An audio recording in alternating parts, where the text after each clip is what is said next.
Hello po sa mga mahal kong listeners, magandang araw po sa inyong lahat.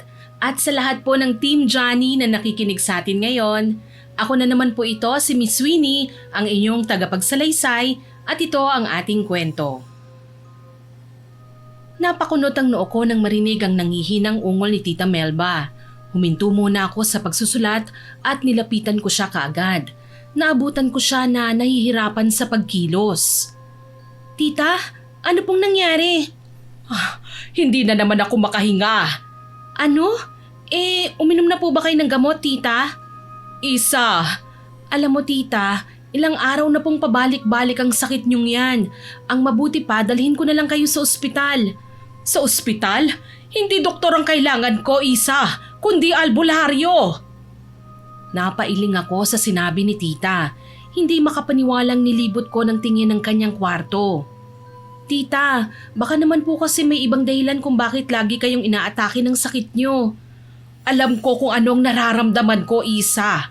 Kailangan mo pa ba akong pagdudahan? Hindi naman po sa ganon. Pero baka po dahil sa kalat kaya nagkakasakit kayo. Kita nyo naman po pati bedsheets nyo. Mukhang hindi na napapalitan. Tapos itong buong kwarto halos 1 taon na yatang hindi nalilinisan. Ano naman ang kinalaman ng maruming kwarto ko sa sakit ko? Ay syempre po, mag-uuna ng mikrobyo na makalapit sa inyo para maghasik ng sakit. Ay hindi ako naniniwala dyan. Bakit po ba tita? Ano sa tingin niyo ang dahilan ng pagkakasakit niyo? Hindi ko man maiwasang isipin, pero sumasagi sa utak ko si Aling Ason. Malamang may kakaibang ginawa sa akin ng malditang matandang yon. Ha? Si Aling Ason? Pero paano niyo po nasabi yan tita? Madalas ko siyang makita Kausap niya si Mang Tonying. Natahimik ako sa sinabi ni tita. Nabanggit niya kasi si Mang Tonying, kaya tinubuan ako ng konsensya. Hindi ko tuloy alam kung magtatapat ba ako sa ginawa ko o mananahimik na lamang. Ngayong pangalang galit na si tita Paano pa kaya kapag nalaman niya ang sikreto ko? Pinasadahan ko ng tingin ang kabuuan ni tita. Halata sa balat niya ang pamumutla. Pero ang mga mata niya namumula na parang may sore eyes kaya hindi ko rin magawang tumitig sa kanya ng matagal. Parang nasisilaw kasi ang mga mata ko kahit hindi naman dapat. Tumikhim ako at pilit na ngumiti sa harapan niya. Hindi naman po siguro ganun si Aling Ason, tita. Huwag po natin siyang basta-basta pagbibintangan. Alam ko pong war freak si Aling Ason pagdating sa mga kalinisan.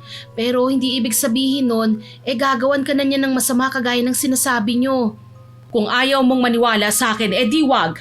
Basta sundin mo na lang ngayon ang utos ko. Magpapunta ka rito ng albularyo. Napaatras ako sa ginawang pagsigaw ni tita. Gusto kong magreklamo pero hindi ko magawa. Mukhang mabubuking na ako. Para lubos po ninyong maintindihan kung ano nga ba ang naging karanasan ni Tita Melba, sisimulan ko pong ikwento sa inyo sa mga panahong bagong lipat lang ako sa bahay niya. Oo nga po pala, mapagpalang araw sa inyo, Miss Winnie. Itago nyo na lang po ako sa pangalang Isa. 27 years old na po ako ngayon. Ang kwentong ibabahagi ko po sa inyo nangyari nung ako'y 18 years old pa lamang taong 2017. Gaano man kasimple ang buhay sa probinsya, masasabi kong hindi pa rin yun naging madali. Kailangan pa rin ng pera kapag bibili ng pagkain. Sa sakahan, hindi uunlad ang mga pananim namin kung walang pataba at itatanim na mga buto. Kailangan ng puhunan. Ito ang isa sa mga dahilan kung bakit kinailangan kong lumuwas sa syudad. Kay Tita Melba ako nagpunta, Miss Winnie. Nag-iisa lang kasi siya sa bahay nila Maaga nang pumanaw ang lolo at lola ko. Kaya naman pinakinggan ko ang payo ng nanay ko na samahan ko si tita habang umaasa akong makakahanap din ng trabaho sa Maynila. Kahit papano nag-effort naman si Tita Melba na sunduin ako sa bus terminal. Unang beses kong makatuntong sa syudad kaya hindi ko maiwasang mamangha habang pinagmamasdan ng naglalakihang mga gusali, ang maingay at mausok na kapaligiran at higit sa lahat ang mga dami ng sasakyan na nasa kalsada. Isa, huwag kang lingon ng lingon kung saan-saan. Dito sa syudad, saglit ka lang malingat baka wala na ang mga gamit mo. Maraming snatcher dito at yung cellphone mo ipasok mo na nga sa bag mo. Ay, sorry po tita. Ayokong isipin mo na masungit ako ha, pero marami nang naaagawan ng mahahalagang gamit dito. Kaya kung ako sa'yo, gayahin mo na lang ang ginagawa ko. Maging alerto ka sa paligid. Sige po tita, pasensya na po ulit. Ayos lang, mas mabuti na yung may alam ka kaysa sa wala. Salamat po sa paalala tita. Tipid ko siyang sinagot. Napansin ko rin na iba ang kilos ng mga tao sa syudad, Miss Winnie. Mabilis kumilos, hindi palangiti, halos lahat ay yakap nila ang kani-kanilang mga bag na para bang takot silang maagaw ang mga yon. Wala tuloy akong nagawa kundi gayahin na lang ang kanilang estilo. Sumakay kami ni tita sa pinara niyang taxi. Tuwang-tuwa rin ako dahil yun ang unang beses na nakasakay ako sa sasakyang malamig sa loob at halos hindi ko marinig ang ingay mula sa labas. Wala kasing ganito sa probinsya sa totoo lang. Halos kalahating oras din kaming naipit sa traffic bago muling umusad ang sinasakyan namin. Tita, ganito po ba talaga dito? Nagsisiksikan ng mga sasakyan? Oo, Isa. Lahat kasi ng tao nagmamadali kaya halos wala ring makausad. Imbis na bumilis lalo pang bumabagal. Si tita talaga joker din.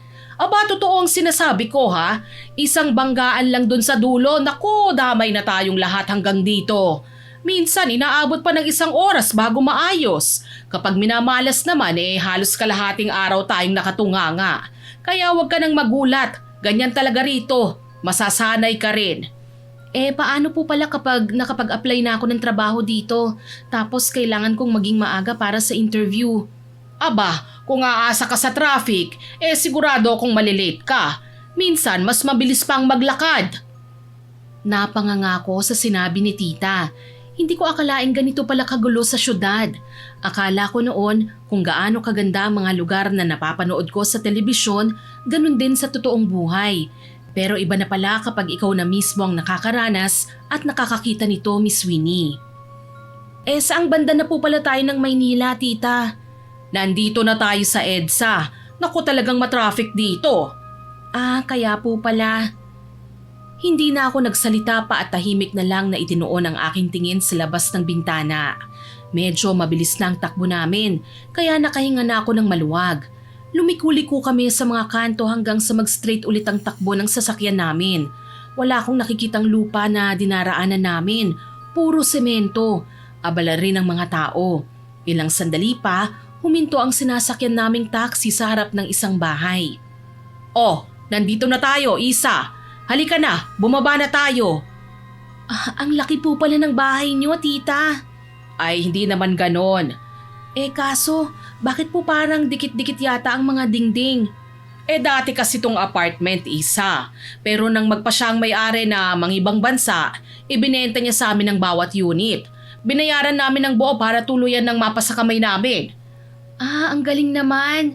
Sa bagay, mas maganda nga po ang ganito para wala nang iniisip na bayad buwan-buwan. Tama ka dyan. Aba, sa mahal ng mga bilihin ngayon, mas malaki ang matitipid ko kung pagkain at bayarin sa tubig at kuryente lang ang iisipin ko, no? Hayaan niyo po, tita. Ngayong nandito na po ako, tutulungan ko kayo sa mga gastusin. Hindi po ako magiging pabigat, pangako po yun. Ay, hindi naman kita inuobliga, iha. Ang sa akin lang, unahin mo muna ang pangangailangan ng mga magulang mo sa probinsya. Halika na. Pumasok na tayo sa loob. Salamat po, tita. Ngiti lang ang isinukli sa akin ni tita bago niya binuksan ang pinto ng kanyang bahay. Napatingin ako sa paligid at kaagad kong napansin ang makalat na sala. Naalala ko ang kalsadang nadaanan namin kanina, Miss Winnie. Kasing gulo ng traffic sa EDSA ang pagkakatambak ng mga gamit ni tita. Bawat sulok may nakasalansa na kung ano-ano na tila nag-aagawan sa espasyo. Pati na ang daan papunta sa kusina, halos hindi na mahakbangan ng maayos. Hala tita, may nakapasok po bang magnanakaw sa bahay niyo? Bakit po ganito kagulo? Yan ba? Ay, aayusin ko rin yan mamaya. Ako kasi ang may gawa niyan Ibig sabihin kayo po ang nagkalat ng mga ito? Oo, ganito talaga ako kapag nagmamadali. Hinahayaan ko na lang na maiwan kung saan-saan ang mga gamit. Hindi naman mawawala yan Sambit ni tita na ikinakunot ko ng noo. Hindi man lang naikwento ni nanay na may pagkaburara pala ang tita ko. Halos bawat sulok ng bahay nagpapakilala sa kung anong klaseng tao si Tita Melba. pati mga sapatos, nasa mesa. Partida, hindi pa yun magkakapares ha. Mukhang mapapasabak ako sa challenge dito sa bahay ni tita. Ay, oo nga pala. Heto ang pera oh. May karinderya dyan sa labas. Bumili ka na lang ng ulam ha. May kanin naman sa kaldero sa kusina. Kumain ka na lang. Matutulog muna ako ha. Pero tita, saan po ba banda ang karinderya? Hindi ko pa po kabisado ang lugar na to eh. Paglabas mo ng bahay, kumaliwa ka. Doon sa karinderya ni Mang Tonying ka bumili. Murang mga tinda niyang ulam at marami ka pang mapagpipilian. Sige po. Lumabas na nga ako ng bahay pagkatapos akong talikuran ni Tita Melba. Gaya ng tinuro niya, kumaliwa ako habang iginagala ang tingin sa paligid, Miss Winnie. Hindi naman nagtagalat na tanaw ko na rin ang karinderya sa di kalayuan.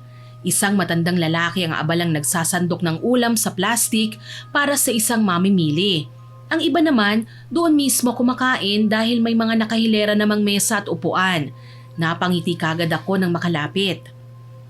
Manong, patingin po ng mga ulam nyo ha. Ay sige iha, walang problema. Pumili ka lang.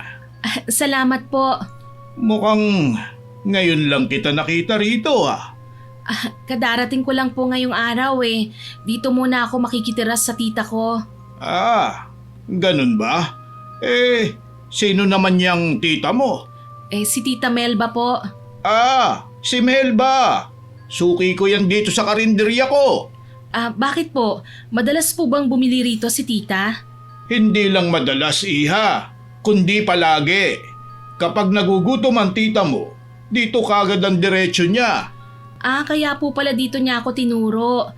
Pagkarating namin galing terminal, hindi na po siya nag-effort na magluto gaya ng nakagawian namin kapag umuwi siya sa probinsya. Masasanay ka rin sa ugali ng tita mo. Matagal ko na siyang kilala, pati mga magulang niya. Pero ngayong nandyan ka na, sana medyo mabago mo siya. Ha? Bakit po? Ano po bang ugali meron si tita na kailangan ko pong baguhin? Matutuklasan mo rin ang mga yun sa mga susunod na araw. Alam kong may gusto pa sanang sabihin sa akin ng matanda, pero hindi na niya yon tinuloy, Miss Winnie.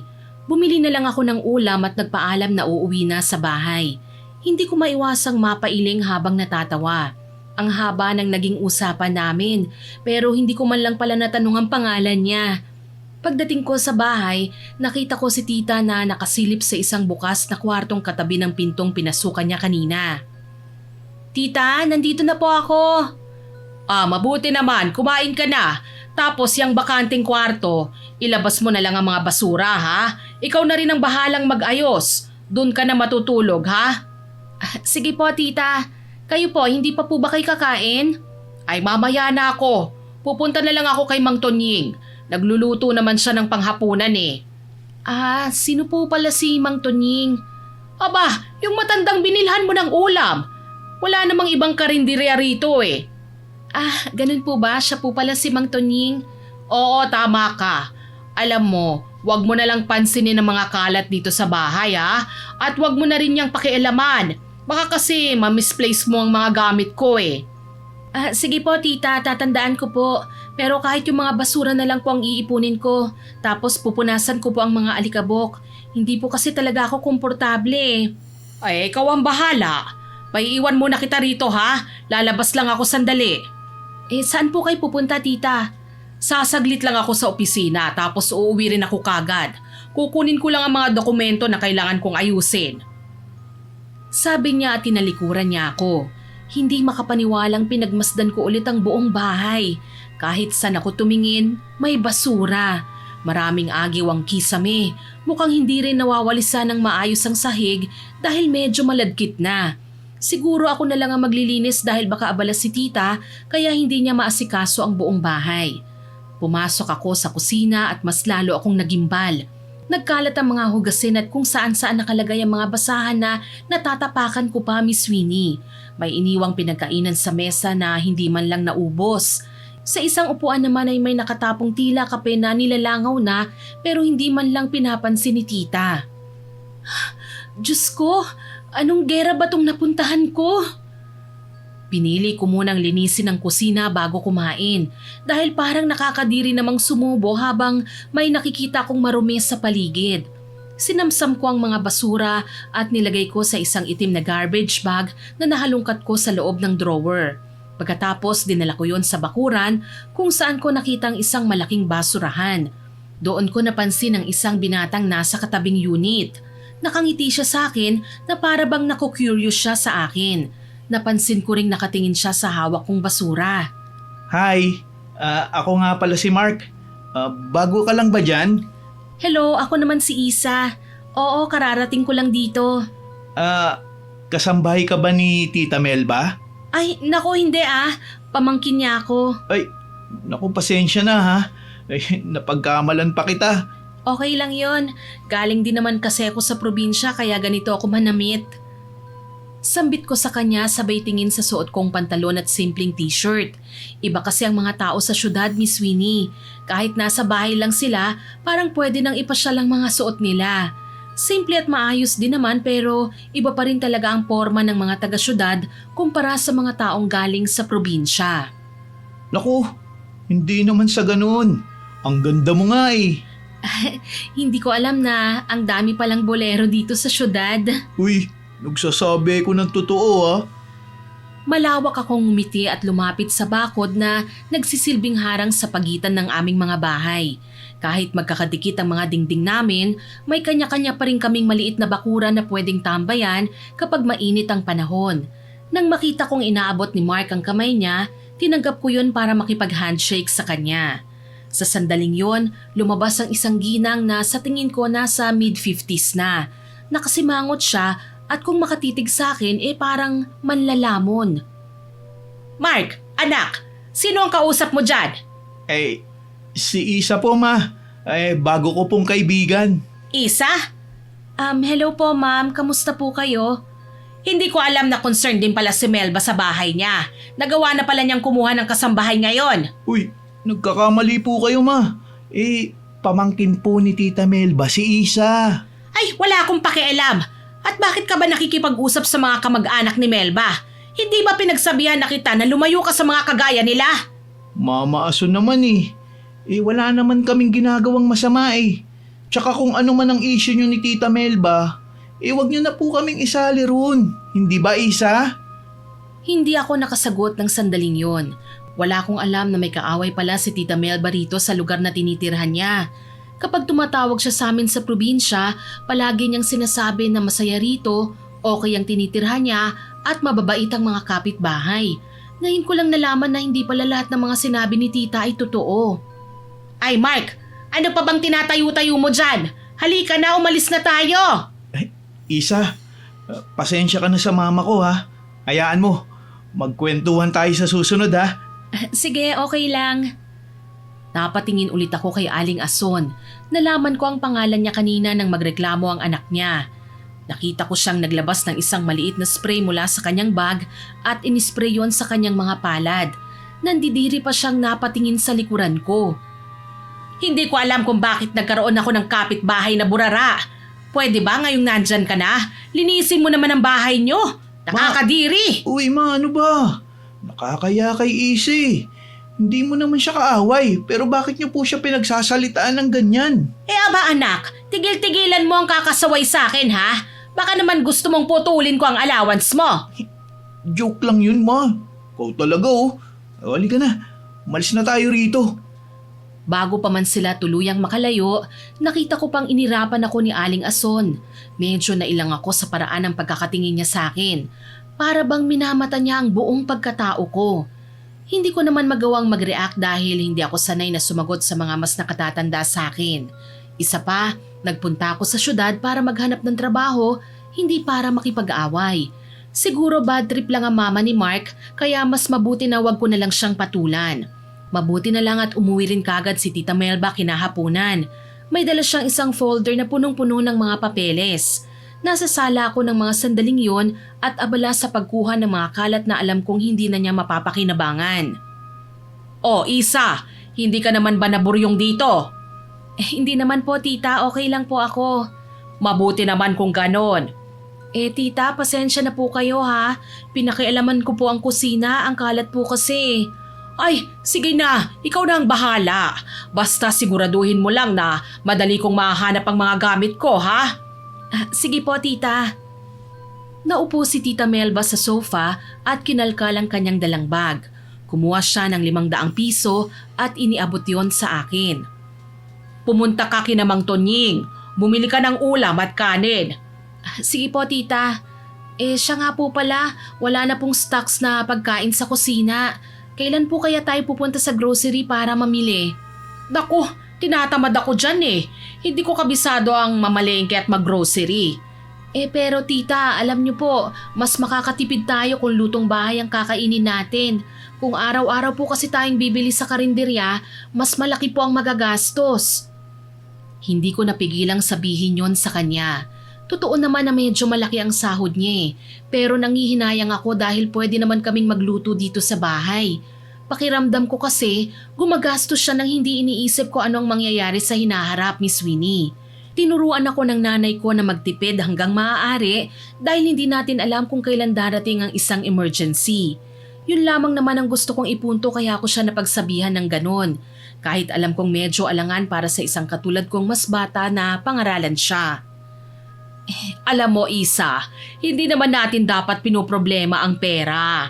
May trabaho ako, maayos ang sweldo, may bahay, ano pa ba nga hanapin natin?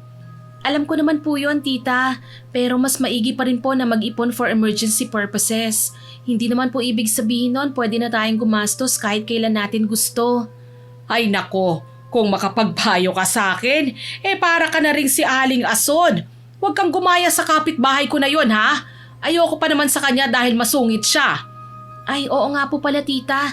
Nakilala ko po si Aling Ason kanina, pero hindi niya sinabi kung anong pangalan niya. Narinig ko lang po kay Mark. Aba, ang dami mo na palang kakilala dito ah. Hindi naman po sa ganon, tita. Napansin kasi ako ni Mark kanina habang nagtatapon ako ng basura sa labas. Nakipagkilala lang po siya sa akin, tapos naging kaibigan ko na rin po. Ay nako, huwag kang makikipagkaibigan sa mga taong yan. Lalo na yang si Aling Ason. Naku, mataray at masungit yan. Hindi ko gusto ang ugali niya. Baka naman po, tita, hindi lang kayo nagkakaintindihan. Okay naman po ang anak niya. Ay basta, layuan mo ang mga taong yan. Masyado silang toxic. Guguluhin lang nilang payapa mong mundo. Sambit sa akin ni tita. Tumango ako kahit labag sa kalooban ko ang sinabi niya. Kahit masungit si Aling Ason, hindi naman siya nakakasira ng araw ko. Pwede ko naman siyang iwasan. Sinunod ko na rin ang utos niya na bumili muna ng ulam sa karinderya ni Mang Tonying, pero bukas, bala kong mamalengke para kahit papano may laman naman ang kusina ni tita. Nginitian ako ni Mang Tonying nang makalapit ako sa karinderya niya. Pagkatapos kong bumili, umuwi na rin ako kagad at niyaya si tita na maghapunan. Pasado 9:00 na ng gabi nang magpasya kaming magpahinga. Ngayon ko lang naramdaman ang bigat ng pagod nang sumayad ang likod ko sa kama. Ay, sana naman maging maayos ng pananatili ko dito sa bahay ni tita. Makapagpahinga lang ako kahit 1 o 2 araw, maghahanap na kagad ako ng trabaho. Bulong ko sa sarili tsaka ako pumikit. Akala ko makakatulog ako ng maayos pero hindi pala. Ilang beses akong bumangon dahil sa mga narinig kong kakaibang kaluskos sa paligid. Hanggang sa madaling araw na nga ako dinalaw ng antok. Kinabukasan, pupungas-pungas akong bumangon. Hindi pa nga ako nakakapag-ayos ng higaan, naririnig ko na ang malakas na sigawan mula sa kabilang bahay. Melba! Lumabas ka dyan! Ang burara mo talaga! Nakakainis ka! Oh, ano na naman ba ang problema mo? Umagang-umaga galit ka na! Huwag ka nga magpaka-inosente! Sa bahay mo nanggagaling ang mga daga! Sinira nilang dingding ko! Alam mo ba yon? At bakit ako ang sinisisi mo? Hindi ko naman inutusan ng mga daga na manira ng dingding mo! Aba, nagmamalaki ka pa ha? Ikaw ang dahilan ng perwisyo. Tapos ganyan ka sumagot. Pilosopo. Ma, tita, tama na po yan. Huwag na po kayong mag-away. Mark, tumahimik ka ha? Huwag kang makialam. At isa pa, huwag mong tawaging tita ang babaeng yan. Hindi mo siya kamag-anak.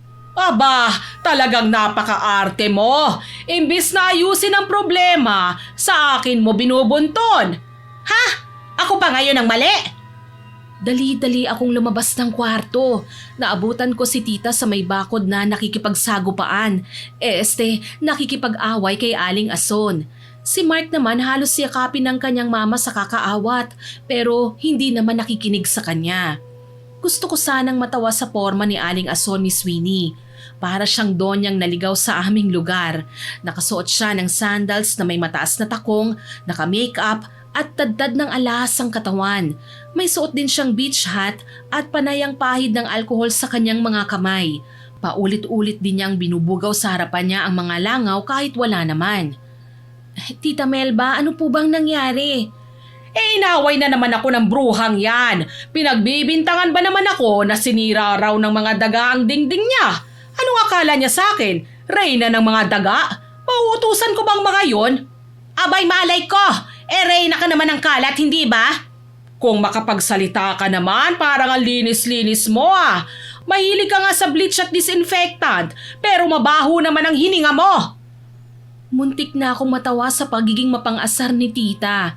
Literal na pinatulan niya ang kapitbahay namin na mas matanda pa sa kanya. Gigil naman kaming inarapan ni Aling Ason. Si Mark, kahit panayang awat sa mama niya, palihim pa rin akong tinitignan na para bang humihingi ng pasensya. Lumapit ako kay tita at marahang hinawakan ang braso niya. Tita, tama na po yan. Halika na po, pumasok na po tayo sa loob. Kung hindi lang ako tinatamad ngayong araw, baka sinugod ko na ang bruhang yan. Sus, lagi ka namang tamad eh. Burara ka nga, hindi ba? Wala kang pakialam. Singhal ni tita sabay talikod kay Aling Ason. Gusto ko sanang humingi ng pasensya sa kanya, kaso natatakot akong marinig yun ni tita at sabihin kumakampi ako kay Aling Ason kahit hindi naman totoo. Kagaya ni Mark, tumingin na lang din ako sa kanya, umaasang maiintindihan niya ang tahimik kong paghingi ng pasensya bago ako mabilis na tumakbo para sundan si tita. Muntik pa akong matisod sa nagkalat na basura malapit sa pinto kaya napasigaw ako. Ay, ano ba ito? Bakit ba nakakalat na naman? Wala naman to kahapon ah. Huwag ka nang magtaka kung bigla na lang magsisilitawan ng mga gamit dyan. Ugali na talaga ng tita mo ang magkalat. May magic siya sa kaburaraan. Pweh! Ma, hindi nyo na po problema yun. Hayaan nyo na po sila. Isa, pagpasensya mo ng mama ko ha. Walang problema. Nang makapasok ako sa loob ng bahay, nadatnan ko pa si tita na nagdadabog. Palakad-lakad siya sa harap ng sofa at halos mahilo na ako kasusunod ng tingin sa kanya. Tita, umagang-umaga pa lang pero ang init na kagad ng ulo niyo. Bakit hindi iinit ang ulo ko? Sinimulan ako ng malditang matanda dyan sa kabilang bahay. Hindi nyo naman po kailangang magalit, tita. Tsaka totoo naman po ang sinabi niya na may daga sa bahay natin. Kagabi nga po, hindi rin ako makatulog ng maayos dahil sa ingay. Kumakampi ka na sa kanya ngayon? Hindi naman po sa ganon, tita. Ang advice ko lang po, baka pwede naman po tayong maglinis ng paligid. Totoo naman pong makalat ang bahay natin eh. Pati nga po sa labas ng gate ang daming basura. Ay nako, wala akong oras ngayon para linisin yan. Mamaya na. Bakit po, tita? Ano po bang gagawin nyo? Siyempre, magtatrabaho. Ano pa nga ba? Napahinga ako ng malalim dahil sa sinabi ni tita. Kaagad kong tinapunan ng tingin ng kanyang mesa na nagsisilbing opisina sa sala, Miss Winnie. Isang kurtina lang ang nagsisilbing divider nito para hindi siya maistorbo sa trabaho. Pero gusto ko ring maiyak nang makita ko kung gaano yun kagulo. Nagkalat ang mga papel, maraming gusot na dokumento at may natapon pang tinta malapit sa printer. Kung ako ang nasa posisyon ni tita, siguradong hindi ako makakapagtrabaho ng maayos sa ganong klaseng kalat. Tita, ano nga po palang eksaktong trabaho niyo sa opisina? Isa akong accountant. Pero huwag kang mag-alala, nagpaalam na ako sa HR na dito muna ako sa bahay. Tatapusin ko ang pag-aayos ng mga resibong ito. Tinatamad kasi akong pumasok eh. Baka naman po pwede niyo akong ipasok, tita. Ha? Hindi ba nagtapos ka ng education? Hindi ka pa nakakapag-board exam, hindi ba? Wala pa pong budget eh. Tsaka kahit makapasaman po ako sa board exam, mas gusto ko pa rin pong magtrabaho sa probinsya, malapit kina nanay at tatay. Mabuti ka pa. Gusto mo silang makasama. Samantalang ako, Muli naming nilibot ng tingin ang paligid. Maliban sa mga kalat na naroon, napansin ko ang isang mesa sa tabi ng isang full-length mirror. Nandun ang larawan ng lola at lola ko. Masaya at parang walang iniindang sakit. Taliwas sa mga kwento ni nanay tungkol sa kanilang naging kalagayan noon. Hindi kasi ako kailanman nakadalaw noon nung nabubuhay pa sina lolo at lola. Medyo naligaw kasi ng landas si nanay noon at napadpad sa probinsya nila tatay kung saan sila namuhay ng maraming taon, Miss Winnie. Si Tita Melba lang ang madalas kong nakakausap sa telepono. Si Tita rin ang laging dumadalaw sa amin. Alam ko pong hindi tayo masyadong close, Tita, pero gusto ko pong sabihin sa inyo na hindi kayo nag-iisa, kaya wag na po kayong masyadong malungkot. Hindi ko maiwasan, Isa. Alam mo naman na ni minsan, hindi ako lumayo sa mga magulang namin ng nanay mo. Yun nga po ang dahilan kung bakit ako pinapunta ni nanay dito eh. Gusto niya po kasing makabawi. Maaga niya po kayong iniwan at nag-asawa sila ni tatay. Kaya sa inyo naiwan ang obligasyon at responsibilidad para kina lolo at lola. Hindi ko naman sinisisi ang nanay mo, Isa. Alam kong nasasakal na rin siya noon sa mga magulang namin. Eh bakit naman po niyo nasabi yun? Nung nabubuhay pa ang mga magulang namin, kontrolado nila halos lahat ng kilos namin ng nanay mo. Bawal namin gawin ang mga gusto namin. Kailangan sila lagi ang masusunod sa lahat. Ah, talaga po ba, Tita? Kaya po pala palaging sinasabi ni nanay na ayaw niyang magaya ako sa kanya. Kaya nga masaya ako na natagpuan ng nanay mo ang kaligayahan niya sa ibang tahanan.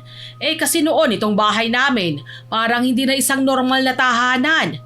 Pero tita, hindi pa naman po huli ang lahat para ayusin ang buhay niyo eh, hindi ba? Hindi naman kayo literal na napariwara. Suggestion ko lang po baka pwede nating simulang ayusin at linisin ang paligid ng bahay niyo para naman po gumaan ang pakiramdam niyo. Ay, yan ang wag na wag mong gagawin, Isa. Masaya ako sa ganitong ayos ng paligid ko. Bakit naman po? Dati, war freak din ang lola mo pagdating sa kalinisan. Ayaw na ayaw niyang nakakakita ng kahit konting mancha o dumi sa paligid. Eh sa totoo lang, naiirita ako noon dahil pakiramdam ko, hindi na kami normal na tao kung kumilos. Kapag may mali kaming nagawa sa paglilinis, madalas kaming mapahiya o mapagalitan sa harap ng maraming tao. Eh hindi ko naman po alam na ganun pala sina lolo at lola. Gusto naming mamuhay ng normal ng nanay mo, pero hindi ko magawang iwan ang mga magulang namin, kaya siya na lang ang pinatakas ko. Hindi naman sila mahigpit pagdating sa mga luho o kalayaan namin, pero pagdating sa kalinisan, talagang hindi ko sila maintindihan. Pasensya na po tita ha, hindi ko po alam na ganyan pala ang pinagdaanan nyo sa piling nila lolo at lola.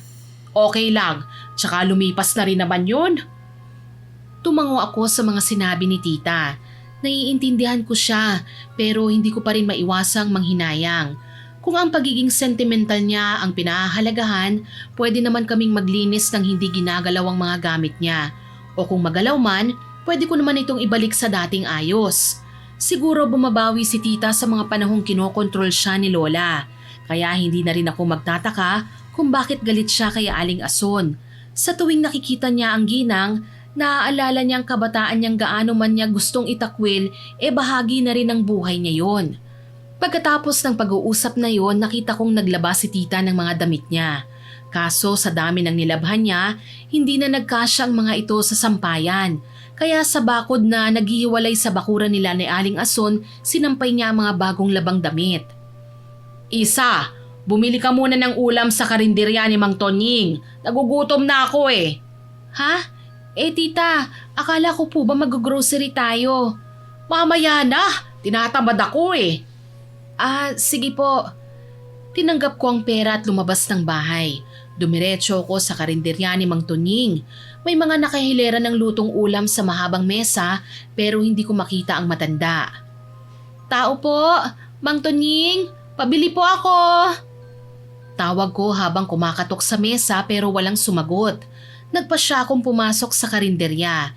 Nilampasan ko ang mga nakahilerang mesa at upuan at lumapit sa pintong patungo sa sala ni Mang Tonying.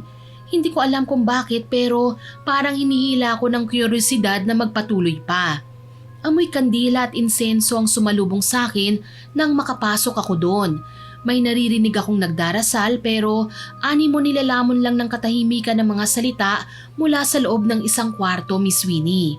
Nang sumilip ako, nakita ko si Mang Tonying na nakaharap sa isang altar at may hawak na itim na libro. Napansin niya marahil ang presensya ko dahil bigla siyang tumigil sa ginagawa niya at lumingon sa kinaroroonan ko. Halata ang gulat sa kanyang mga mata nang magsalita siya. Iha, anong ginagawa mo rito? Mang Tonying, pasensya na po kung pumasok ako nang hindi nagpapaalam Mabilis na tumayo si Mang Tonying at hinawakan ang balikat ko para lumabas. Sa may karinderya na kami tumigil. Ano ang nakita mo? Kanina ka pa ba rito? Bago lang po.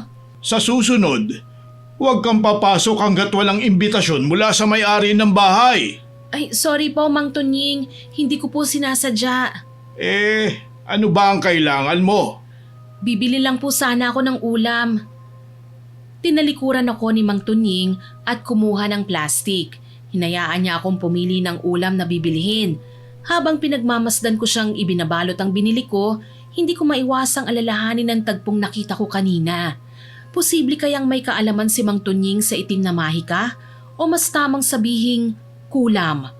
May mga gamit kasi siyang nakadisplay sa kwartong yon na minsan ko na ring nakita sa bahay ng isang kilalang mangkukulam sa probinsya namin. Oh, eto na ang ulam mo, Iha.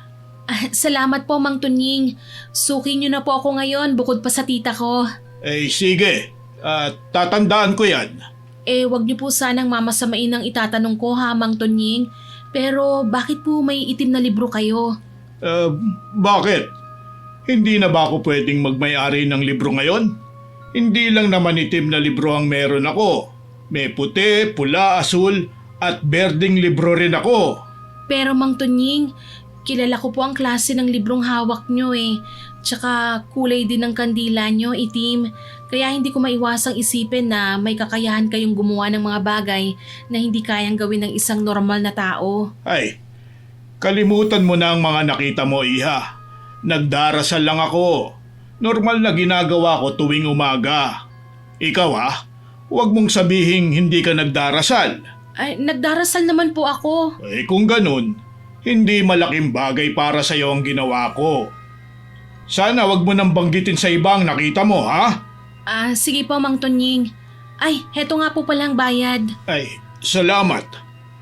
Umalis na rin ako kagad pagkatapos kong tanggapin ang sukli. Habang naglalakad pa uwi, nakasalubong ko naman si Mark. May dala siyang 2 supot ng pandesal at coco jam. Malayo pa lang, nakita ko na siyang nakangiti sa akin. Isa, Uy Mark, ikaw pala.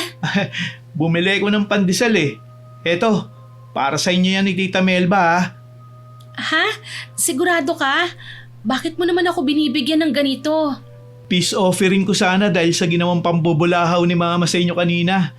Pasensya ka na Naku, hindi mo naman kailangan gawin ito. Napagsabihan ko na rin naman si tita. Kahit na. Kung minsan, hindi ko rin talaga masikmura ang ugali ni Mama Kung sino-sino na lang ang inaaway niya. Baka naman bad trip lang si Aling Ason. Palagi naman siyang ganun Ang tingin niya sa mga taong nakapaligid sa amin, baka mikrobyong pwedeng magbigay sa kanya ng sakit. Napangiti na lang ako sa sinabi ni Mark. Ngayong narinig ko na ang mga salita niya, napagtanto kong may pagkakatulad ang reklamo niya sa reklamo ni Tita Melba tungkol sa mga yumao kong lolo at lola. Hayaan mo na, sakyan mo na lang ang mama mo. Lagi ko na lang kasi siyang inaawat Siya ang magulang ko at babae pa. Pero ako pang gumagabay sa kanya para wag maligaw ng landas Pareho naman tayo Ako nga, si tita ang napagsasabihan ko Alam mo na, unang araw ko pa lang sa bahay niya, disaster na kagad ang inabutan ko. Naghalo-halo ng mga gamit pang kusina at gamit panligo niya. Kung minsan, magkakatabi pa ang martilyo at makeup kit. Kung tutusin, pwede naman namin wag nang pakialaman ang ginagawa ni Tita Melba Si Mama lang talagang ayaw makinig sa akin. Di bale, magiging okay rin sila sa tingin ko, Mark. Baka hindi pa lang panahon para magkaintindihan sila. Sa bagay. O sige maiwan na muna kita. Uuwi na ako. Aalis pa kasi ako mamaya Ha? Bakit? San ka ba pupunta? pupunta ako sa grocery. Mamimili ko ng mga stock namin sa bahay. Nagliwanag ang mukha ko nang marinig ang sinabi ni Mark. Ito na ang pagkakataon kong sumama para makabisado ko naman ang pasikot-sikot sa lugar namin, Miss Winnie. Ay, naku Mark, baka pwede naman akong sumama. Oo ba? Sige. Talaga? Naku, salamat Mark ha. Teka lang, iuwi ko lang to para magbihis na rin. O sige, hihintayin kita dito sa labas ng bahay niyo ha. Naku, maraming salamat ha. Nagmadali nga akong pumasok sa bahay. Naabutan ko si tita na kalalabas lang ng banyo. Ay tita, nandito na po ako. Mabuti naman, kumain na tayo. Okay po. Tita, magpapaalam po sana ako eh. Bakit? Saan ka pupunta? Ako na lang po ang mag-grocery. Sige, pwede naman. Bibigyan na lang kita ng pera mamaya. Ikaw na lang ang bahalang bumili ng mga alam mong kakailanganin natin. Sige po tita. Kumain muna kami ni tita bago ako naligo. Sinabay ko na rin ang pag-aayos ng mga nagkalat na bote ng shampoo, conditioner at sabon. Nasa sahig kasi ang mga yon at halos maubos ng laman dahil nakatumba at hindi na natatakpan. Pagkatapos, nagmadali akong magbihis at pumwesto sa mesa. Nilista ko ang mga bibilhin ko, Miss Winnie. Mula sa pagkain, mga panlinis ng kusina at banyo, hanggang sa mga ilalagay kong stock sa refrigerator. Ipinakita ko ang listahan kay tita. Ay tita, ito po ang mga bibilhin ko. Mukhang mas marami ang panlinis dyan kesa sa pagkain Kasi po. Ay, sige na. Heto ang pera. Mabuti na lang at kawi-withdraw ko lang kahapon. Inabot ko ang pera at napatingin sa bakuran. Napakunot ang noo ko nang makita ang isang aso na pilit hinahalukay ang basura namin. Naku tita, tignan niyo yung aso oh. Mukhang tatangayin pang basura natin. Hayaan mo na yan. Dadalhin din naman ng aso ang basura natin sa masukal na lugar. Baka po mamaya ikalat niya sa daan. Ay, hindi yan. Tinangay na nga niya eh. Ay, sige na. Umuwi ka ng maaga ha. Baka maligaw ka ha. Hindi po tita. Marunong naman po akong magbasa ng signs. Sige po, aalis na po ako. Hindi ko na pinansin ang aso at lumabas na ng bahay. Halos magkasabay pa kami ni Mark na lumabas ng kanya-kanyang gate. Uy, halika na. Sige. Si Mark na ang nagpara ng jeep para sa aming dalawa. Habang naglalakad, nadaanan pa namin ang asong nakita ko kanina. Kagat-kagat nito sa bibig ang basurang ninakaw niya mula sa aming bakuran. Uy, teka. Si Brownie yun Brownie? Oo, aso namin. Saan na naman kaya nakuha ng asong yan ang basurang yan? Ay, hindi na naman siguro siya napansin ni Mama. Hindi na ako nagkomento pa. Alam kong sa amin ang basurang yun eh. Baka kasi isipin ni Mark na sinadya naming ipatangay sa aso ang basura. Naalala ko pa naman, puro napkin ang laman nun. Naging abala kami sa mga sumunod na oras.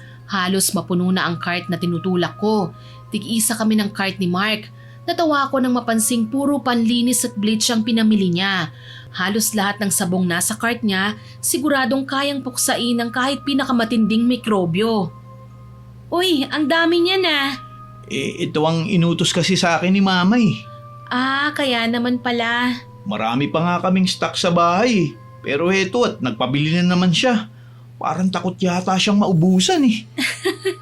Okay lang yan. Nang pumila na kami sa cashier para magbayad, naisip kong dumaan sa bilihan ng bigas dahil sakto pa naman para sa isang sako ang perang binigay ni tita. Bukod sa pambayad sa mga pinamili ko. Pagkatapos nito, pwede ba tayong mag-shawarma? Oo ba? Basta libre mo. Siyempre naman. Huwag kang mag-alala. Diyan lang naman tayo sa food court eh. Pagkatapos naming bayaran ng mga pinamili sa cashier, tinulungan ako ni Mark na buhatin ang mga yon. Pagkatapos lumapit kami sa isang shawarma stall at bumili ng pagkain. Kahit papano naaliw naman kami sa pagkain habang nagkukwentuhan. Hindi nagtagal, nagpa siya na rin kaming umuwi. Una akong nakababa sa tricycle na sinakyan namin bago siya. Maraming salamat Mark ha. Naku, wala yun. Sana makapasyal pa tayo uli ah. Huwag kang mag-alala, papasyal talaga tayo ulit. O paano, mauna na ako ha? Sige. Pumasok na nga ako sa gate ng bahay ni tita. Hindi pa man ako nakakalapit sa mismong pinto, narinig ko na ang malakas na palahaw ni Aling Ason. Kadiri ka, Brownie! Oh, ma, bakit po kayo sumisigaw? Ano nangyari? Napasilip agad ako sa may bakod dahil mababa lang naman yun. Hindi ako makapaniwala sa nakita ko.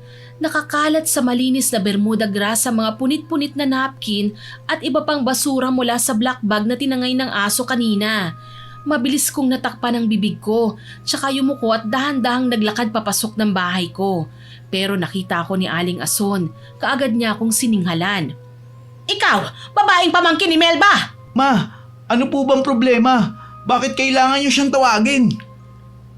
Bakit po ba, Aling Ason? Nagtatanong ka pa? Wala kayong pinagkaiba ng tita mo! Pareho kayong mga burara! Halos umalingaw-ngaw ang boses ni Aling Ason sa buong kalye, kaya napapikit na lang ako. Doon naman lumabas si Tita Melba. Nakakunot ang noo at nakapamewang siya habang nakatingin kay Aling Ason. Hoy, matandang hukluban! Ano na naman ba ang problema mo? Lagi ka nalang nagbububunga nga! Ano, nag-update na naman ba ang bibig mo, ha? May megaphone ba, ha? Nag-e-echo ka na eh. Hayop ka talaga, Melba. Pati aso ko nasilaw sa kaburaraan mo. Ligpitin mo to. Kalat nyo to eh. Hindi ko matatanggap na nakakalat sa bakuran ko ang mga yan. Nanggagalaiting wika ni Aling Ason kaya napahawak na rin ako sa braso ni Tita Melba. Tita, kalma lang po ah. Huwag na po kayong magalit. At anong gusto mong gawin ko? Matuwa? Nakakahiya po kasi sa mga kapitbahay eh. Tignan niyo po sila nakikiusyoso na. Sabay turo ko sa mga kapitbahay naming patingin-tingin sa kinaroroonan namin. Ang ilan sa kanila nagbubulungan na. Kesyo may kaaway na naman daw si tita. Hindi ko rin gusto ang paraan ng pagtingin nila sa kanya. Parang may panglalait sa mga mata nila na hindi ko maipaliwanag. Hayaan mo nga sila, iha. Wala naman silang magagawa kundi ang manira eh. Pero tita, sanay na ako sa kanila, Isa. Tsaka mga alipores ng matandang hukluban ng mga yan. Kunwari nakikiusyoso pero ako lang naman ang sinisiraan. Hoy, hindi ko sila kinokontrata para siraan ka. Sadyang burara ka lang talaga. Kaya ikaw ang pinakamalaking salot dito sa lugar natin. Hoy, Melba, kahit aso mo pa ang nagdala niyan, basura mo pa rin yan. Aba, kasalanan ko pa kung walang disiplina ang aso mo, ha? Ganon. Bakit? Ako ba ang nagpapakain dyan, ha? Ma, tama na po yan. Manahimik ka nga muna, Mark. Tignan mo mga bakuran natin para tayong tinamaan ng bagyo. Buti nga basura lang eh.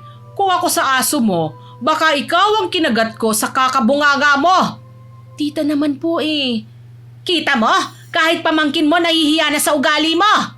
At least may pamangkin akong nagmamahal sa akin. Ikaw, pati anak mo pagod na pagod ng awatin ka araw-araw. Ma, Tita Melba, tama na po. Naririnig na po kayo ng buong barangay. Paano ko tatahimik? Tignan mo nga ang bakuran natin. Bakit ako ang sinisisi mo, ha? Aso mo ang may kagagawan niya na. Basura mo pa rin yan. Aso mo pa rin yon. Kahit anong gawin mo, may ambag pa rin sa problemang to ang alaga mo. Basura mo ang kinalkal ng aso ko. Tita, tama na po. Para naman po kayong mga bata eh. Ma, wala naman pong maayos kung puro kayo sigawan lang eh. Siyempre, kakampi ka na naman sa kapitbahay. Sabihin mo nga sa akin, anak, ano bang pinakain sa'yo ng mga burara na yan?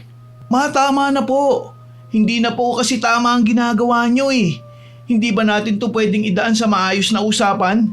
Pinagpipiestahan na tayo ng mga kapitbahay natin oh. Kapag sumobra tayo sa ingay, baka mamaya tayo mismo ang ireklamo nila. Gusto nyo po ba yun? O, kita mo na, kahit anak mo, alam kung sino ang may katwiran. Hindi po ako kumakampi kahit kanino. Ang gusto ko lang po, mag-usap kayo ng mahinahon. Oo nga naman po. Pareho lang naman po namin gusto na tumigil na kayo eh. Maya-maya pa, napansin naming may mga kapitbahay nang nakasilip sa kani-kanilang mga bintana at gate. Ang mga alipores ni Aling Ason ayon sa sinabi ni tita, nagpupustahan na kung sino ang mananalo sa bangayan. Oh, tignan mo! Dahil sa'yo, pinagtatawanan na tayo ng mga tao! Ako pa talaga ang may kasalanan, ha? bigla naman kaming may narinig na tahol mula sa dulo ng kalye. Ang aso nila Aling Ason na si Brownie. Napalingon kaming lahat. Dahan-dahang tumakbo si Brownie papasok sa bakuran nila Aling Ason. May kagat-kagat na naman itong isang supot ng basura. Sandali kaming natigilan. Brownie, saan naman galing yung bitbit mo ha? Naku po, mukhang may natangay na naman ang aso. Pagdating sa gitna ng damuhan, inihulog ni Brownie ang supot at agad itong pinagdiskitahang kalkalin. Nagkalat ang mga balat ng gulay, plastik at iba pang basura sa malinis na Bermuda grass. Naghalo-halo ng mga yon kasama ang pinagpunit-punit na sanitary napkin. Ay! Kadiri! Uy, Brownie, wag! Good job ka ngayon, Brownie! Napatingin ang lahat kay Tita Melba. Mas lalong tumalim ang mata ni Aling Ason nang tumitig siya kay Tita. Tignan mo nga naman, mukhang gusto talagang tumulong ng aso mo sa pagde-decorate ng bakuran mo. Ay nako, Melba! Halos mabingi ako sa lakas ng sigaw ni Aling Ason. Nagngingit-ngit siya sa galit habang nakaturo sa nagkalat na basura sa damuhan. Tignan mo ang ginawa ng basura mo sa bakuran ko! Basura ko lang? Aso mong may kagagawan yan eh. Kahit aso ko pa yan, basura mo pa rin ang kinakalat niya. Aba, kasalanan ko pa pala ngayon kung parang vacuum cleaner ang aso mo. Baka kailangan mo ng turuan niya ng tamang asal. Papasukin mo na lang kasi sa bahay mo ang aso nyo para sa loob na siya magkalat. Ikaw ang kailangan turuan ng asal. Ah, talaga? Ikaw nga itong parang sirang plaka kung magbunga nga eh. Paulit-ulit na lang ang reklamo. Nakakasawa ka na ha? At ikaw naman, parang bagyong hindi marunong magligpit ng kalat. Napansin kong namumula na ang mukha nilang dalawa. Pareho na silang nakahakbang papalapit sa isa't isa. Konti na lang talaga, Miss Winnie. Magkakasakitan na sila. Ma, tama na po. Tita, wag na po. Awat na. Baka po kung saan humantong tong away nyo. Ayaw po namin na magkagulo. Wag mo nga akong pigilan, Mark. At wag mo rin akong pigilan, Isa. Kakalbuhin ko ang hukluban na yan. Ngayon mo sabihin sa akin, Melba, bakit parang Smoky Mountain ang bahay mo? At ngayon mo rin sabihin sa akin, huklubang Ason, bakit parang military camp ang bahay mo? Konting alikabok lang eh, akala mo katapusan na ng mundo? Normal lang sa akin yan dahil malinis ako. Ayoko sa alikabok, ayoko sa mga mantsa, lalong ayoko sa maruruming tao na kagaya mo. Ay sus, masyado kang perfect, Day. Kaya ka bang gawing immortal niyang kalinisan mo, ha? Baka nga mamaya masahol ka pa sa may pandemya. Makasinghot lang ng ipinagbabawal na hangin, manghihingalo ka na kagad. Pakialamera. Hindi pakikialaman tawag doon. Pagpapaalala lang yon na hindi lahat ng pagkakataon pwede kang magkalat kahit saan. Matuto ka namang rumespeto. Kung pagpapaalala yan, bakit parang sermon na may kasamang sound system? Kung makapagsalita ka, daig mo pa ang kuliglig sa ingay. Napahawak ako sa noo ko. Habang tumatagal, lalong lumalakas ang boses nilang dalawa. Kasabay nun ang ingay ng bulungan mula sa ibang tao. Oh, tignan mo! Pinagtatawanan na tayo ng buong kalye dahil sa'yo! Ako pa talagang sinisisi mo! Siyempre ikaw! Ikaw ang ugat ng kaguluhan dito! Aba, kung may ugat man ng kaguluhan dito, ikaw yon. Tuwing umaga, boses mo ang alarm clock ng buong barangay! Ma, please po. Ang mabuti pa po, pumasok na po muna tayo sa loob. Pero kahit ilang beses naming pakiusapan ng dalawa, ayaw nila kaming pakinggan. Nagpatuloy ang pagbabangayan nila, Miss Winnie. Alam mo, Melba, kung may award para sa pinakaburarang tao sa Pilipinas, baka Lifetime Achievement Award pa ang makuha mo. Mabuti na lang at hindi ako katulad mo. Kung may award naman para sa pinakabungangerang kapitbahay, siguradong Hall of Fame ka na. Hayop ka talaga. Mas hayop ang aso mo. Tignan mo ang ginawa. Huwag mong idamay si Brownie. Wala siyang kasalanan. Aso lang siya. At bakit hindi? Siya ang pangunahing suspect. Halos matawa ako, pero agad ko ring pinigil ang sarili ko. Nagpatuloy ang palitan nila ng mga salita. Hanggang sa tuluyan ng mapuno si Aling Ason. Tama na! Bukas na bukas, magsasampa ako ng reklamo sa barangay! Biglang natahimik ang paligid. Napatingin ako kay Tita Melba. Pero ngumisi lang siya at nagsalubong ang mga braso sa dibdib. Ha, sige. Oo ba? Huwag mong subukan ang pasensya ko, ha? Hindi ako nagbibiro. Ikaw ang huwag sumubok sa pasensya ko. Baka akala mo niloloko rin kita, ha? Kahit saan ka pa magreklamo, haharapin kita, gaga ka. Ay, wala kang galang. Humanda ka. Bukas, sa barangay tayo magkikita. Oo, sige. Agahan mo, ha? Kapag na-late ka, hindi mo mababayaran ng buong araw kong sweldo. Tignan natin kung sino ang tama. Okay lang, tignan natin kung sino ang unang mapapahiya. Napabuntong hininga na lang ako habang nagkatinginan silang dalawa na parabang mga manok na naghahanda para sa sabong. Sa tabi ko, napakamot na lang din si Mark sa ulo. Mukhang mahaba-habang araw na naman ang naghihintay sa amin bukas. Nasa barangay hall kami kinaumagahan. Nakaupo sina Tita Melba at Aling Ason sa magkabilang dulo ng mahabang mesa na parabang may invisible na pader sa pagitan nila. Ako naman at si Mark ay nasa gitna, parehong mukhang stress kahit umaga pa lang, Miss Winnie. Tignan mo nga yung mukha mo. Wala man lang pagsisisi. Bakit ako magsisisi? Hindi naman ako nagkalat sa damuhan mo. Tsaka, bakit hindi mo dinala ang aso mo, no? Ano, ipapaabswelto mo siya sa kasalanan niya, ha? O baka naman ikaw ang sasalo sa nagawa niya? Pero basura mo yon. Ilang beses ko bang kailangang isungal-ngal sa'yo ang katotohanan yon? Aso mo ang nagkalat. Dapat kasi kung mag-aalaga kayo ng aso, nakatali. Paano na lang kung hindi lang basura ang kinalkal niya, kundi ang basura ng lahat ng may bahay? Mabait si Brownie. Siguro sinanay mo siya sa amoy ng basura mo kaya parang nahihipnotismo ang aso ko. Ang dami mo pang dahilan. Hindi lang naman yan ang punto ko eh. Paano na lang kapag biglang nangagat ang aso mo?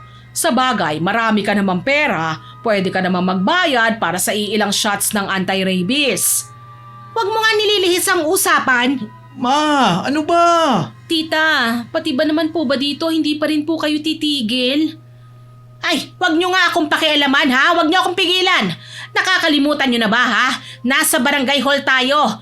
Kaya magagawa kong sabihin lahat ng gusto kong sabihin. Ako magrereklamo, hindi ba? Kahit ano pa ang gawin mo, may kasalanan ka pa rin. Huwag kang magmalinis, matandang hukluban. Napabuntong hininga ako. Mabuti na lang at dumating si Mang Tonying na may dalang termos ng kape. Nilipat-lipat niya ang tingin sa amin. Oh, hindi pa ba kayo nagsisimula?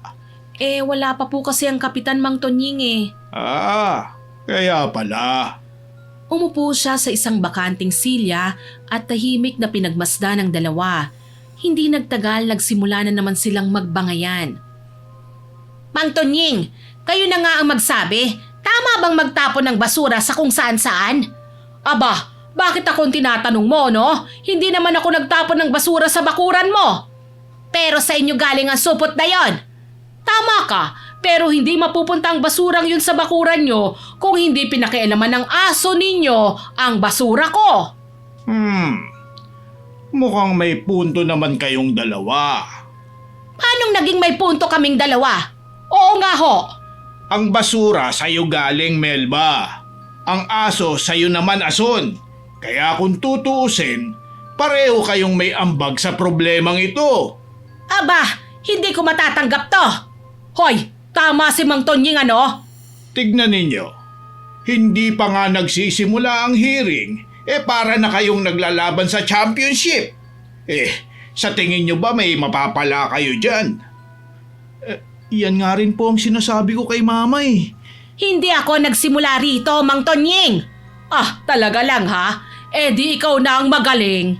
Ikaw ang burara. Ikaw ang bungangera. Che! Ikaw ang salot. Pwe! Ikaw ang sirena ng buong barangay. Reklamadora. Feeling mo, sa'yo lang umiikot ang mundo. Ano naman gayon? Kung hindi dahil sa mga burarang katulad mo, mura sana ngayon ang disinfectant at ang alkohol. Itigil nyo na yan. Pareho kayo namang tama Pero pareho rin kayong mali. Hindi naman siya sumigaw, pero agad silang natahimik. Napahawak ako sa kamay ni Tita Melba. Pilit ko siyang pinakakalma. Namumula na kasi ang mukha niya dahil sa pagka-high blood, Miss Winnie. May tanong ako sa inyong dalawa. Ano yon? Ano? Ilang taon na ba kayong magkapit-bahay? Mahigit 10 taon na ho. 12 na yata, Mang Tonying. Bakit ba? At sa loob ng 12 taon, may namatay na ba dahil sa kalat? O may namatay na ba dahil sa kakalinis? Wala naman. Oo, wala rin. O, ayan. Buhay pa naman kayong pareho eh. Hindi nyo ba naisip? Sinasayang nyo lang ang pagkakataon na magkalapit kayo sa isa't isa. Dahil lang sa simpleng problema? Maliit na problema lang naman ito. Kaya nyong pag-usapan na kayo-kayo lang. Hindi kayo obligadong ipahiya ang mga sarili ninyo. Isa pa, binata pa lang ako. Alam kong dito na nakatira ang mga pamilya ninyo. Ano na lang ang iisipin nila kapag nalaman nila na kayo ang gumagawa ng gulo dito sa barangay natin? Alam mo ma, may punto po si Mang Tonying eh. Hindi niyo po kailangan mag-away ni Tita Melba. Basura lang po ang punot dulo ng lahat lang ito eh. Kaya naman po itong ayusin eh. Tama po si Mark, tita. Aling Ason, alam ko naman po na may pagkaburara talaga si tita. Pero naipaliwanag na po niya sa akin ang dahilan at tungkol po ito sa pagiging sentimental niya. Hindi nga lang po niya alam kung paano sisimulan na ayusin ang mga alaala niya nang hindi kailangan baguhin ang paligid niya. May mga bagay po sa mundo na gaano man po natin gustong kalimutan pero parte na po ng pagkatao natin yun eh. Bigyan po natin ng chance sa mga sarili natin na ayusin ang mga bagay sa mas kalmadong paraan. Hindi natin kailangang humantong sa matinding away. Sa huli, tayo rin naman po ang magtutulungan eh. Kaya imbis na magpatayan kayo rito dahil sa basura at aso, bakit hindi nyo subukang mag-usap na parang matatandang tao? Sandaling natahimik ang dalawa. Pagkaraan ng ilang segundo na unang nagsalita si Aling Ason. Basta, ilalayo niya ang basura niya. Ayos ako dyan. O sige, papayag din ako. Basta itatali niya rin ang aso niya. Mukhang kailangan ko pa ng mas maraming kape Alam ninyo, kung ano ang napansin ko sa inyong dalawa, pareho kayong pagod. Pareho kayong nag-iisip na mga bagay na hindi naman talaga dapat pinoproblema. Anong ibig niyong sabihin? Ano naman ang kinalaman niyan sa pinag-aawayan namin ngayon, ha, Mang Tonying? Ikaw, Ason, takot na takot kang mawala sa ayos ang paligid mo. Konting kalat lang, para bang may masamang mangyayari sa mundo. Masyado mong sinasakal ang sarili mo. At ikaw naman, Melba, takot na takot kang may magbago. Kahit ang mga bagay na dapat nang ayusin at kalimutan, hinahayaan mo na lang. Ayoko lang naman na maging marumi ang paligid ko, Mang Tonying. Isipin nyo na lang, yung sakit na pwedeng ibigay sa atin ng mga mikrobyo kapag kumapit sila sa mga katawan natin. Masyado ho akong busy, Mang Tonying. Tsaka pwede ko naman gawin ang trabaho ko sa bahay mamaya. Bakit kailangan kong madaliin? Di kailangan mo na nga ng general cleaning araw-araw. Alam mo kasi, Melba, hindi na ugali ng isang tao ang taglay na kaburaraan. Sakit na yan eh. Pero kaya mo pang magbago. Utang na loob lang ha. Masyado na kasi akong napeperwisyo. Aba, hindi lang iisang beses akong naabala ng mga basura mo. Tsaka hindi lang yun ang problema ko sa'yo. Pati ang mga daga na nakatira sa kisame nyo. Ang amoy ng kubeta mo, abot sa bahay namin. Hindi ko nga alam kung paano mo pa nasisikmura tumira dyan sa bahay mo eh. Ang dumi-dumi na nga, ang baho-baho pa. Kaya nanlalait ka na ha, ganon. Nagsisimula na naman kayo Alam ninyo, nung bata pa ako, may matandang nagturo sa akin ng isang bagay. Ano naman yon, Mang Tonying? Ang taong laging nakatingin sa dumi ng kapwa, hindi napapansin marumi na rin ang sarili niyang bakuran. At ang taong ayaw maglinis ng sariling bakuran, darating ang araw na hindi niya na makita ang daan palabas. Kaya tanungin niyo ang sarili ninyo, ang ipinaglalaban ba ninyo rito ay basura? O baka naman, matagal na kayong may galit sa isa't isa? Siguro naghahanap na lang kayo ng dahilan para magbangayan. Natahimik kaming lahat sa sinabi ni Mang Tonying. Ewan ko ba, Miss Winnie, pero parang tinamaan sina Tita Melba at Aling Ason sa sinabi ng matandang lalaki. Maski ako nga napapaisip din Posible kaya na magkaaway na dati pa sina tita at ang kapitbahay niya? Tuloy hindi sila nakasagot sa mga sinabi ni Mang Tunying. Hindi ko po alam kung anong mga nasa isipan nila. Pero alam kong bahagya silang kumalma. Nakita ko pa na bumuntong hininga si Mang Tunying. Hindi ko na kayo pipilitin na magkasundo. Matatanda na kayo para malaman kung tama o mali ang ginagawa ninyo. Yun lang ang iniwan niyang salita. Tsaka lumabas na siya ng kwarto. Hindi na rin dumating si Kapitan. Ipinaalam na lang sa amin ng sekretarya na sa susunod na araw na lang daw ang paghaharap. Wala kaming nagawa kundi magpasyang umuwi. Pagkalabas namin ng barangay, wala ni isa sa kanila ang nagsasalita. Tahimik si Tita Melba habang naglalakad sa gilid ng kalsada. Ganon din si Aling Ason na kasama namin sa pag-uwi dahil magkapit-bahay lang naman kami. Paminsan-minsan nagkakatinginan kami ni Mark. Sa totoo lang, umaasa ako na sana magkabati na sila. Mukhang tumalab kasi sa dalawang mga sinabi ni Mang Tunying eh. Dumating kami sa bahay. Bago pa kami tuloy na makapasok sa loob, nagsalita na naman si Aling Ason, Miss Winnie. Hoy Melba! Oh, ano na naman? Pakipulot ang plastic na lumipad kanina sa bakuran ko. Napatingin kaming lahat sa tinutukoy ni Aling Ason. Isang maliit na plastic wrapper ang nakadikit sa damuhan sa tapat ng bahay nila. Bakit?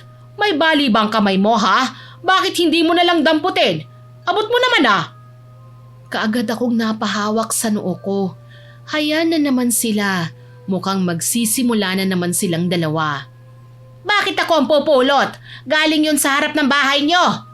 Sigurado ka ba ha? Nakalagay ba ang pangalan ko dyan? Wala kang ebidensya, Aling Ason. Huwag kang ano, no? Ma, kami po ang napapagod sa ginagawa niyo eh. Pwede bang magpahinga na muna tayo? Tita, tama po si Mark. Baka pwedeng sa susunod na natin ito pag-usapan. Ay, sige. Pero ito ang tatandaan nyo ha? Hindi pa tayo tapos. Ikaw tong nagsimula eh. Tama ka, pero sabay natin itong tatapusin. Aba, hindi naman ako papayag na ikaw na lang ang palaging tama at ako ang magiging mali. Ma, hindi ba't nangako kayo kanina sa harap ni Mang Tunying?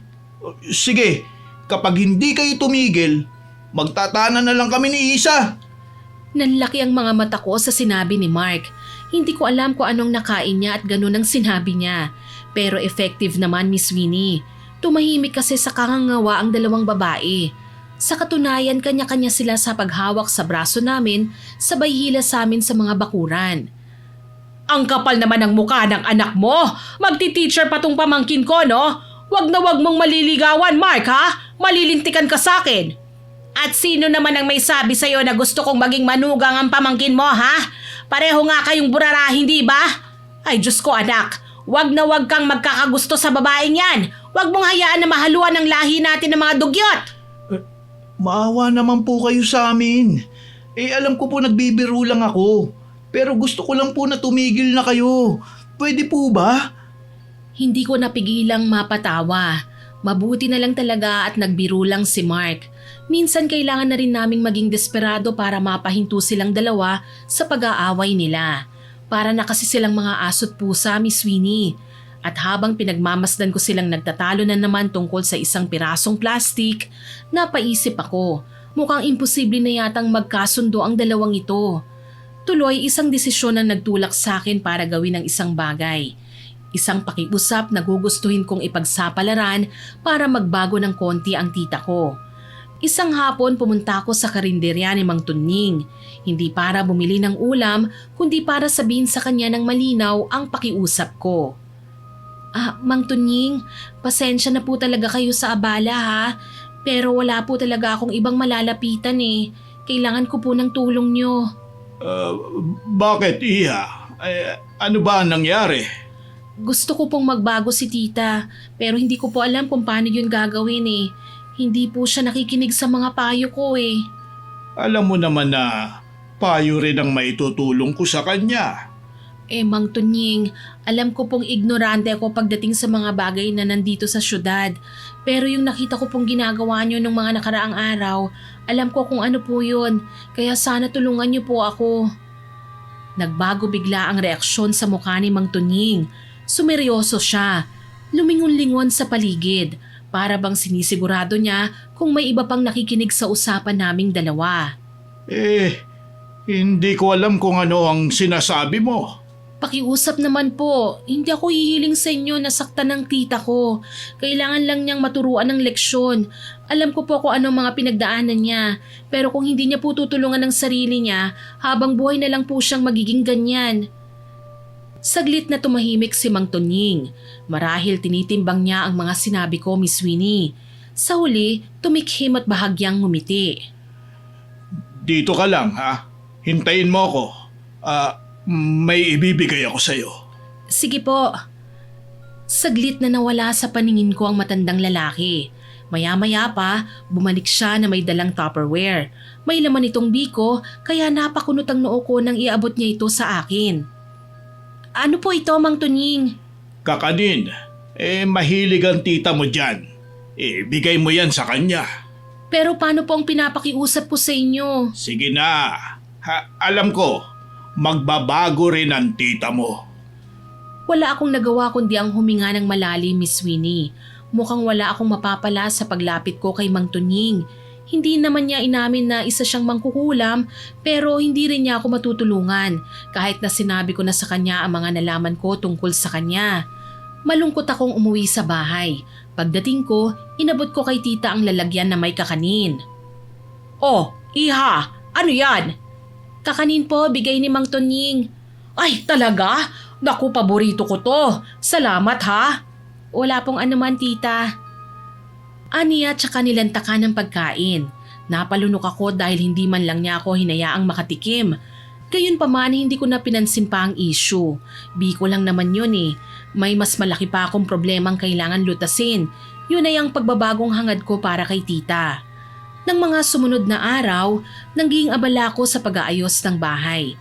Medyo burara pa rin si tita, Miss Winnie. Mukhang ganun na po talaga siya. Kapag naliligo siya sa banyo, madalas niyang iniiwan ang mga gamit niya. Kung hindi ko aasikasuhin, minsan inaabot pa ng ilang araw bago niya mapansin. Pero hindi ko na lang din siya pinagsasabihan. Hindi naman siya nagrereklamo kapag ako na ang nag-aasikaso, kaya hinahayaan ko na lang din. Kagaya ngayon, katatapos ko lang maglinis ng banyo nang kausapin niya ako. Oh, kumusta na nga pala ang paghahanap mo ng trabaho? Heto po, mga 3 kumpanya na po ang nilapitan ko at pinagpasahan ko ng CV. Pero sabi tatawagan na lang daw po ako. Hayaan mo, kapag wala ka pa rin napapasukan trabaho sa mga susunod na araw, sa opisina na kita irerekomenda. Talaga po, tita? Oo naman, para magkasama na tayo sa opisina. Salamat po, tita ha. Pero wag po kayong mag-alala. Umaasa din naman po ako na may isa sa mga pinag-applyan ko ang tatawag sa akin. Kailangan ko lang po sigurong magtiyaga sa paghihintay. Mabuti naman kung ganon. Huwag kang mag-alala, magkakaroon ka rin ng trabaho. Magsisikap po ako, tita. Isang hapon kagagaling ko lang sa pag-a-apply ng trabaho. Medyo pagod pa ako habang naglalakad papasok sa kalsada, hawak-hawak ko pang folder ng mga papel ko. Akala ko tahimik na ang araw ng pag-uwi ko. Ilang beses ko na kasing napansin na hindi nagkikibuan sina Tita Melba at Aling Ason. Pabor sa amin ni Mark ang ganun kasi walang gulo. Pero pagpasok ko pa lang sa tapat ng bahay, napahinto ako. Narinig ko na naman kagad ang boses nila Tita Melba at Aling Ason. Nagsasagutan na naman. Lumapit ako ng konti, dahan-dahan. Parang ayokong masangkot pero hindi ko rin maiwasan. Doon ko nakita si Aling Ason sa kabila ng bakod. Nakapamewang na at halatang iritado. Si Tita Melba naman nasa harap ng bahay, nakatingin pabalik na parang wala ring balak umurong. Melba! Melba! Ano na naman ba ito, ha? Oh, bakit? Ano na naman ba ang problema mo? Problema? Tignan mo nga ang bakod natin. Para na namang ukay-ukay. Sinampay lang naman yan eh. Ano bang masama doon? Sinampay? 3 araw nang nakabalandra dyan ang kumot mo. Hindi ko na makita ang bakod ko. Hindi pa natutuyo eh. Kasalanan ko bang hindi matindi ang init ng araw? Hindi matindi ang araw o tamad ka lang maglikpit? Sinisisi mo pa talaga ang araw sa katamaran mo? Hoy, hindi ako tamad ah. Ah, talaga ha? Bakit pati yata mga hindi nalabhang damit gusto mo nang isampay dito? O sige, hindi ka tamad. Burara nga lang. At least may isasampay ako. Ikaw puro bleach at disinfectant pero wala namang nagbabago sa ugali mo. Sana una mong nililinis yan ano? Ba't ako pa talagang masama? Bakod ko to ha? Bakod nating dalawa to. Magpatingin ka nga sa doktor. Kaya nga kalahati lang dapat ang gamit mo. Hindi yung pati ang party ko, yung bakod inaangkin mo na. Nakikisampay lang naman ako Nagdadahilan ka pa.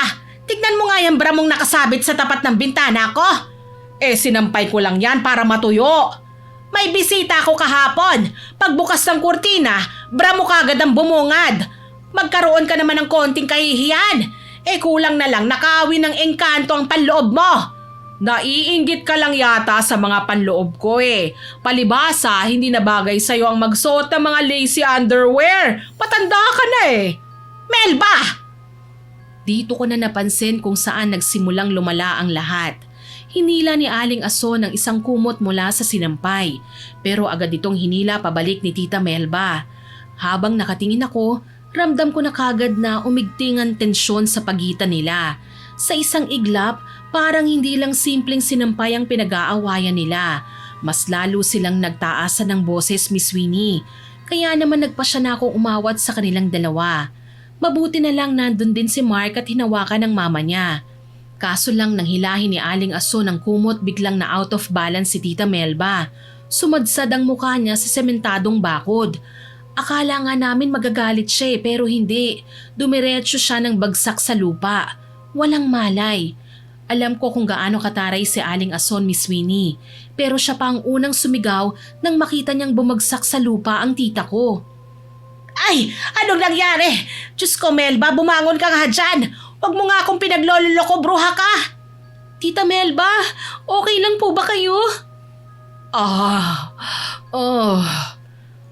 Si Mark ang hindi nakatiis. Dali-dali siyang lumabas sa bakuran nila at pumasok sa bakuran namin. Tinulungan niya ako at inalalayan si Tita Melba. Dito na siya nataranta nang mapansing nanlalamig ang palad ni Tita. Ma, hinimatay po si Tita Melba. Tumawag po kayo ng ambulansya. Ano? Sigurado ka? Opo ma, hindi niya po tayo niloloko. Kaya sige na, tumawag na po kayo ng ambulansya. Sige. Dito lang kayo ha.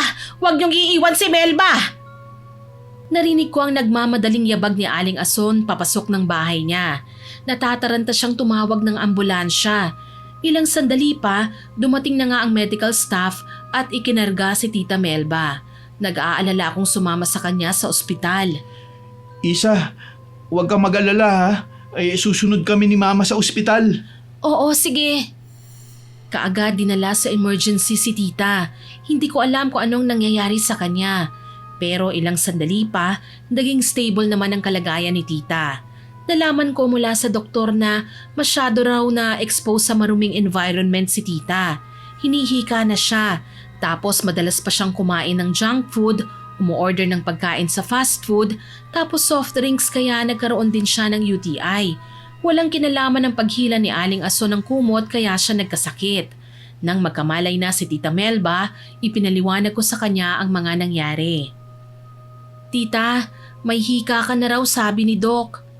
Bakit naman ako magkakahika? Wala naman sa lahi natin ang hikain Wala nga po tita, pero sabi ni Doc kailangan mong makalanghap ng fresh air. Kailangan malinis po ang paligid ng bahay mo, pati na ang ginagamit mo, yung kumot, tuwalya, damit. Dahil doon ang gagaling ang mikrobyo na nagbibigay ng sakit sa'yo. Ay, pasensya ka na ha. Nadamay ka patuloy sa katigasan ng ulo ko. Tama ka nga, dahil sa pagiging burara ko nagkasakit na ako. Mabuti na lang po tinulungan ako ni Aling Ason at ni Mark na makapagtawag ng ambulansya para madala kayo rito. Si Aling Ason? Opo tita, may katarayan lang po si Aling Ason pero nakita kong natataranta siya nang matumba ka at mawalan ng malay. Alam mo, tama ka. Kailangan kong humingi ng sorry sa kanya. Mukhang napasobra yata ang ginawa kong pang-aahaway sa kanya Minsan nagtutunog bata na ang bangayan naming dalawa kasi sinasadya ko talagang painitin ang ulo niya. Naku tita, kung alam niyo lang po kung paano nag-alala si Aling Ason sa inyo. Hayaan mo, kapag gumaling na ako, hihingi ako ng pasensya sa kanya. Tsaka kahit mataray pa rin siya sa akin, pipilitin kong hindi na makipag-away sa kanya. Napangiti ako sa sinabi ni Tita Melba, Miss Winnie. Ewan ko ba kung bakit parang biglang nagkaroon ng katuparan ng matagal ko ng hiling. Nagkasakit si Tita pero naging dahilan nito para magbago siya. Tuloy naging magaan ang pag-uusap nila ni Aling Ason nang minsang dumalaw sa amin ng ginang sa ospital. Melba, pasensya ka na sa akin ha. Napasobra yata ang pananakit ko sa'yo. Huwag kang mag-alala at hindi ko na uulitin yon. Huwag po kayong mag-alala, Tita Melba. Magpapakabait na raw po si Mama.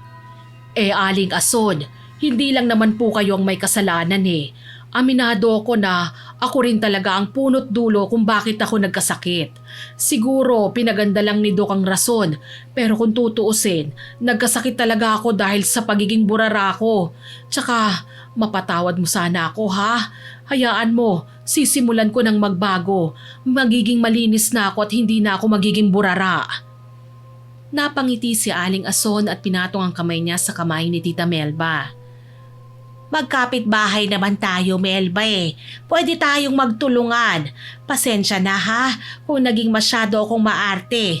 Hayaan mo, babawasan ko ng konti ang disinfectant para hindi na amoy kemikal ang bahay ko. Kung gaano kabilis mag-away dati sina Tita Melba at Aling Ason, ganun din sila kabilis na nagkabati. Nang makalabas na kasi si Tita Melba sa ospital at gumaling, tumulong sila sa amin sa paglilinis ng buong bahay. Mula noon naging payapa na ang paninirahan namin ni Tita. Nagkaroon din ako ng trabaho dito sa Maynila, Miss Winnie. Higit sa lahat, naging magjowa na rin po kami ni Mark.